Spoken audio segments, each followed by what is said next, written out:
Espíritu Santo, manifiéstate en nosotros para que santifique nuestra vocación matrimonial. Hola amigos. Muy buen día.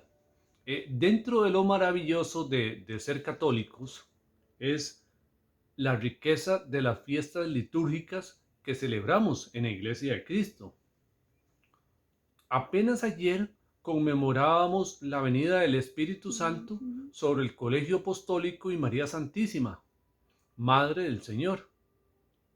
Y hoy, al día siguiente de Pentecostés, la Iglesia nos regala una celebración reciente del 2018, María, Madre de la Iglesia, y que coincide justamente hoy 24 de mayo con la celebración de María Auxiliadora, una fiesta muy significativa para nosotros los católicos, pero especialmente en nuestro país, en el que existe una gran veneración a María Auxiliadora, con novenas y rosarios mañaneros previos y alegres procesiones el propio día, que por motivo de la pandemia en este momento no se realizan, pero que no le quita la alegría de la celebración. Dos grandes celebraciones marianas que coinciden este año en el mismo día, lo que nos pone muy alegres. Y es que si la imagen de una madre con su hijo en brazos representa una gran ternura, un amor incondicional, ¿cuánto más representa María, Madre de la Iglesia, Madre de todos nosotros los discípulos amados? Reconocernos acogidos por su corazón inmaculado, sí, sin mancha alguna, como lo dice la palabra de Dios en Lucas 1:28, cuando dice: salve llena de gracia, que no hay pecado. El Señor está contigo. Palabras divinas que no fueron pronunciadas por hombre, sino que venían del mismo Dios a través de su enviado, el arcángel San Gabriel. Nosotros, ahora sí, las hacemos nuestras y las repetimos en el Santo Rosario con gran alegría. En el Evangelio de hoy se nos recuerda aquellas palabras del Señor en la cruz cuando nos dice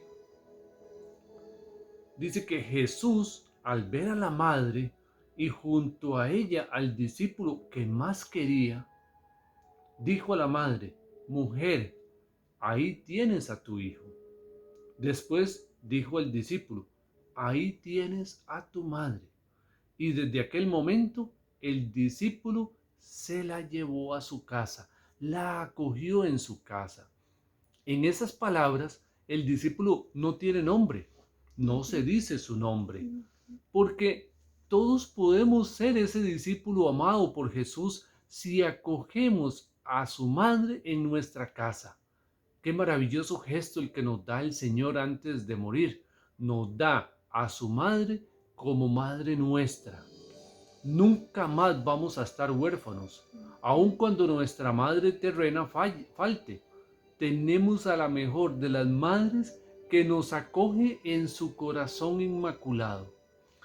La Virgen Santísima es Madre nuestra por entrega del Señor, pero también es Madre de la Iglesia por adopción.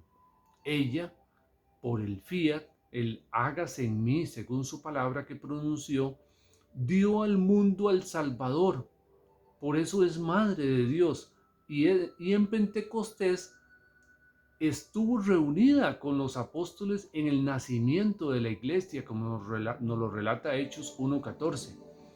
Y en Apocalipsis 12:17 se nos confirma como Madre nuestra y de la iglesia, cuando dice que el dragón, la antigua serpiente, se enfureció contra la mujer. Esta mujer es María, porque dice que dio a luz al Hijo que va a regir con vara de hierro, o sea, es Jesucristo. Por consiguiente, la mujer es María. Entonces dice que el dragón se enfureció contra la mujer y se fue a hacer la guerra al resto de sus hijos. Y dice, es decir, a los que observan los mandamientos de Dios y guardan las declaraciones, o sea, la palabra de Jesús. Los que cumplen sus enseñanzas, o sea, todas estas personas, los que cumplen sus enseñanzas, Es la iglesia. Esos son sus hijos. Por eso es madre de la iglesia, nosotros como hijos suyos. Ahora, ¿le quita María protagonismo a Jesucristo? No, de ninguna manera. María nos acoge, intercede por nosotros, busca nuestra salvación, como lo decía toda madre que quiere lo mejor para sus hijos, pero siempre nos lleva hacia Jesús. Por eso en Juan 2:5, en las bodas de Caná, cuando María, viendo que se les acababa el vino, e intercedió ante su hijo, aunque aún no había llegado su hora, ella dijo a los sirvientes: hagan lo que él les diga. Ella quiere acercarnos a Jesús para que escuchemos a él y hagamos lo que él nos dice. Por eso también toda celebración mariana culmina con la Eucaristía. Nos conduce hacia la Eucaristía para alimentarnos con la palabra del Señor y con su cuerpo y su sangre, con el cuerpo y la sangre de Cristo, que son vida eterna. En el Salmo 45 nos muestra que el rey se alegra, es conquistado cuando la reina es venerada. En este salmo se quiere resaltar al rey, a Jesucristo, y una de las formas de hacerlo es describiendo las maravillas de la reina, de María. Y esto es motivo de alegría para el rey. María tiene una función que se le ha otorgado, según nos lo dice San Luis María Griñón de Montfort, un gran mariólogo del siglo XVII, quien nos dice que Dios le ha encomendado a la Madre Santísima la salvación de sus hijos. Y la única forma es atrayéndolos a Jesús, que es el único mediador ante el Padre, porque es el único que se entregó para rescatarnos a todos, según nos dice 1 de Timoteo 2, del 5 al 6. Por esto, las diferentes manifestaciones de la Virgen Santísima en Fátima, en Lourdes, en Guadalupe, aquí en Costa Rica, en Los Ángeles, etcétera, en tantas otras presentaciones, dice. Y en cada país del mundo hay al menos un santuario mariano para atraernos a su inmaculado corazón y llevarnos a Cristo, nuestro Redentor y Salvador. Pidamos hoy a la Madre Santísima que no se canse de llamarnos, de atraernos, de orar por cada uno de nosotros, de interceder, de abogar por nosotros para llevarnos a Jesús, porque somos nosotros los que en muchas oportunidades, atraídos por falsas alegrías, por luces falsas, nos alejamos de la luz verdadera que es Jesucristo. Permitamos que ella nos lleve a Jesús. Que así sea.